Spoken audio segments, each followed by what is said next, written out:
Today we're going to show you how to place an appropriate matrix and how to hold the matrix when you are restoring the tooth. Note that I've got 3 different matrices here. This one's too long. This one's too long, partly because it's waste, but another reason it's too long is if you actually were to wrap this into this area, look at how much extra you have. You don't need to wrap this tooth 3 times around. If this is on a real patient, this is sticking out. This is catching on their lip, catching on the rubber dam. It's just in your way for the most part. So a little shorter, 20 to 25 millimeters is what we had said in lecture. There's kind of a natural curve to these, so you may as well just take advantage of that. When you're working on a stone block, make sure you kind of half it about there. You're going to have to stack your wedges. Doesn't really matter which direction that one on the bottom is going. All you're doing is stacking. Whoop. These things fly, you guys. Yes, they do. All right. You know what? It may be better just to use my fingers in this case. Stack again. And then now this last one, I'm getting up to that point where I would actually be on a real patient that had gingiva and bone and all that. So now this last one actually has to be in the correct orientation. I'm going to really push it in there and make sure that it's adapting the matrix to the tooth. The other thing I'm going to check is make sure that I can't pull that out. Why is this important? When it comes time to do this on a real patient, what do you have to do? You have to etch, you have to consepsis, you have to prime and bond. If you bring your big suction in here and this isn't tacked down, it's just going to suck it right out. Then you're starting over again. Okay, so I'm feeling pretty confident about the way those wedges are and that this is stable. So now I'm going to get to the point where I'm going to place my composite. When I do that, because I have a lingual approach here, I'm going to hold my finger against that facial with that matrix. What does that do? It prevents me, when I put this composite in, from just coming right straight out the facial. Makes a real nice embrasure as well. That matrix is already creating my facial embrasure. If I'm lucky, I maybe have a couple of little bits of flash to clean off there and I shouldn't have to do much more. Because this is so tiny and incipient, I should be able to just bulk fill this.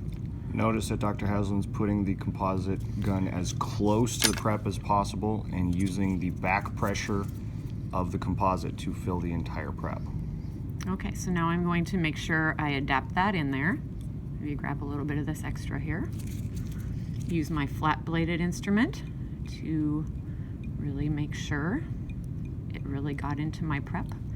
At this point, I'm going to try and clean off some of the flash, the excess I don't need.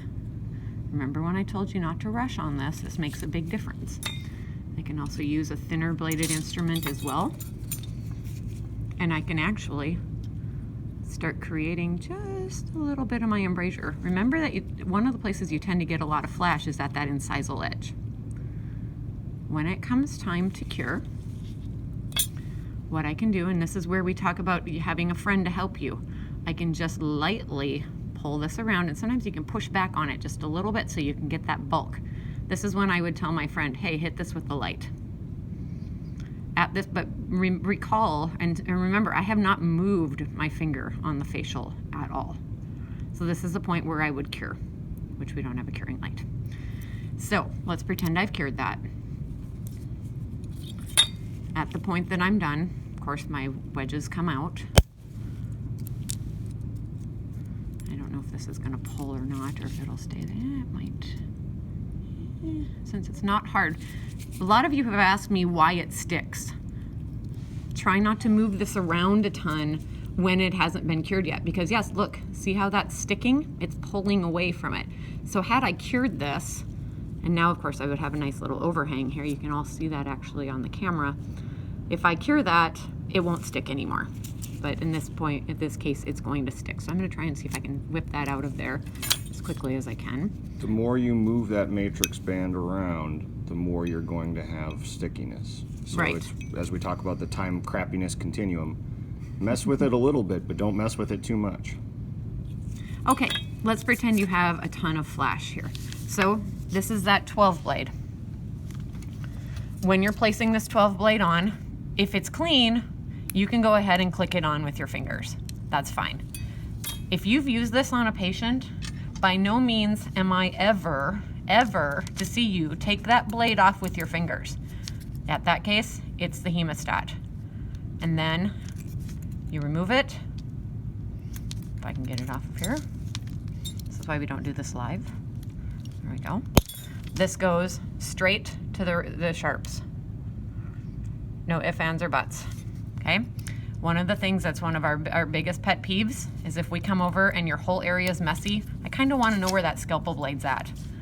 There's a nice little area right here in your composite kit that blade can sit in there safely and no one's going to get stuck with it, hopefully.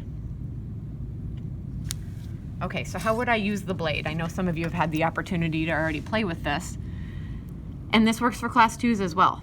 But say I do have flash here, just a nice light scratch. Remember, this is a fresh, brand new scalpel blade. This is really sharp. Again, because I didn't cure this composite. I can also use it here. Make sure you don't cut yourself, but if I've got flash caught in between right here at the facial, I can use it there as well. So not too bad. If you can look, it's kind of hard to tell and because it kind of pulled, but there, I don't have a whole bunch of extra composite coming out towards the facial because I held that band there. Keep in mind when you work on a real human being, there'll be gingiva and a lip and things that can definitely get cut with a scalpel blade. One other thing we want to show you, your finishing strips. So remember, brown, white, dark blue, light blue, in order of grit from coarsest to finest. And here's a nice little modification. You can buy strips that are thinner. We, of course, don't do that here. So guess what? You can find a scissors and you can cut your strips thinner. Dr. Cavill actually cut these for me yesterday. They're nearly perfect, of course. But see what he's done. He's cut one real thin and one a little thicker. Or you can cut straight down the middle. What's the advantage of this? Not stripping your contact is basically the advantage. Now in this case, obviously if you're on a stone block, I can just thread this straight through. And sometimes you can do this with patients too. But the beauty is now I can work right up to the base or the gingival seat without stripping my contact because it's nice and thin. You can do this in a C shape or the S shape depending on where you want the pressure to be sanding off composite or flash. Right, here's your C shape, and we have pictures of this, but here's your S shape.